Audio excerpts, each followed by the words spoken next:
Las leyes de inmundicia. Levítico 11:47 nos dice: para hacer diferencia entre lo inmundo y lo limpio.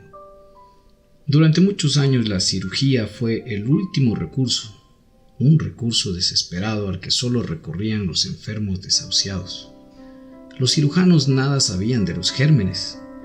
Sin lavarse previamente, se ponían la ropa que usaban para las operaciones, generalmente algún saco viejo endurecido por la sangre y el pus de numerosas operaciones anteriores. Tomaban el bisturí, que había sido limpiado con algún trapo viejo después de la última operación, y se ponían a operar. La mitad de los operados morían. Varios pioneros descubrieron las técnicas correctas para la esterilización, pero cada uno de ellos fue criticado y humillado por sus colegas. Uno de ellos descubrió que si los doctores se lavaban las manos, la tasa de mortalidad descendía dramáticamente en las salas de maternidad. Pero los colegas se le opusieron enérgicamente y aunque luchó a favor del lavado de manos durante toda su vida, murió sin ver que sus ideas tuviesen éxito. ¿A qué se debió que los doctores fueran tan remisos a adoptar las técnicas de esterilización? La respuesta es simple: todavía no se habían descubierto los gérmenes. Los médicos no podían ver y los reformadores no podían mostrarles ninguna razón por la cual lavarse las manos causaría alguna diferencia. Más tarde, Louis Pasteur descubrió microorganismos bajo su microscopio. Entonces los procesos de esterilización comenzaron a tener sentido. Libraban batalla contra los gérmenes.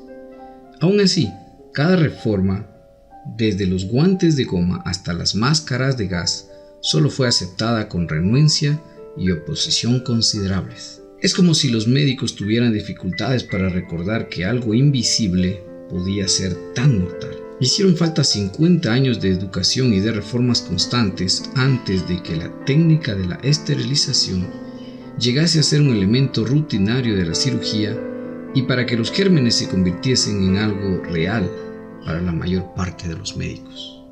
Lo que los gérmenes son para los cirujanos, la inmundicia es para Dios. Los capítulos desde el 11 hasta el 15 de Levítico describen precauciones elaboradas, qué animales evitar y cómo tratar enfermedades de la piel que eran inmundas, ropa o paredes enmohecidas y emisiones corporales. Los eruditos señalan que muchas reglas acerca de lo limpio y de lo impuro tienen un fondo de buenos hábitos de salud, como es el caso de la regla que obliga a poner en cuarentena a una persona que tenga una enfermedad infecciosa o la prohibición contra comer carne de cerdo. Otros dicen que las leyes dietéticas tenían la intención de mantener a los israelitas apartados de sus vecinos. Un patrón dietético divergente evitaría que ambos grupos se mezclasen socialmente, ya que la comida había sido siempre parte de la hospitalidad en medio de la sociedad. Todas estas explicaciones tienen su mérito, pero en el fondo de estas nociones acerca de lo limpio y de lo impuro está el elemento religioso. Quedar contaminado por lo impuro no era algo peligroso ni malvado, porque en realidad prácticamente todo el mundo llegaba a ser impuro en algún momento y necesitaba pasar por el proceso de purificación. Pero uno no podía adorar a Dios en el tabernáculo mientras era un impuro, ni traer cosas inmundas ante la presencia de Dios. Su santidad lo destruiría a él y a lo que trajere. Entendamos entonces que Levítico adiestra al pueblo de Dios a limpiar sus vidas con el mismo cuidado con que los cirujanos se ocupan de la esterilización. El pueblo de Dios debía desarrollar el hábito de ser cuidadoso, aún en el caso de cosas que no podían ver ni sentir. Debían pensar en prepararse antes de ir a encontrarse con Dios y no hacer simplemente lo que les parecía correcto. No se trataba de cómo ellos se sentían acerca de Dios, así como nada importa cómo el cirujano se siente acerca de los gérmenes. Había patrones absolutos que declaraban qué cosa le sería aceptable a un Dios que es perfectamente puro, absoluto e incambiable. Así que los cirujanos tuvieron que luchar para tomar seriamente a los gérmenes. Del mismo modo, debía el pueblo de Dios aprender a purificarse, para presentarse delante de Dios. El apóstol Pablo dice al pueblo, comprobando lo que es agradable al Señor, no haciéndolo solo porque la mayoría de la sociedad lo hace, no haciéndolo porque llegó el día en que todo el mundo lo hace. El pueblo de Dios necesita tomar seriamente la purificación delante de Dios, de un Dios santo. Pedro nos dice, sed santos, porque yo soy santo, dice Jehová.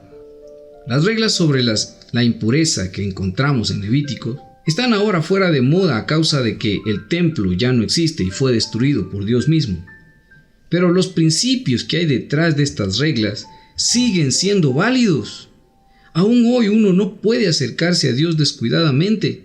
Cada persona debe examinar su vida para asegurarse de que la pureza de Dios no sea violada. Hasta que llegó Yeshua, pudimos ver un milagro que Él hizo. Por primera vez en el mundo, la inmundicia no contaminaba al ser humano, sino la pureza del Mesías. Es lo que necesitamos en nuestras vidas, acercarnos a Él con un clamor sincero, con la necesidad de ser limpios, reconociendo que somos inmundos, reconociendo que tenemos pecado en nuestras vidas, sabiendo que el único que nos puede librar de ese pecado es Yeshua. Así como clamó aquel ciego, Yeshua, hijo de David, ten misericordia de mí, así como aquella mujer inmunda se acercó y tocó y recibió la santidad de Dios y la salvación para su vida cuando tocó el borde del manto de Yeshua.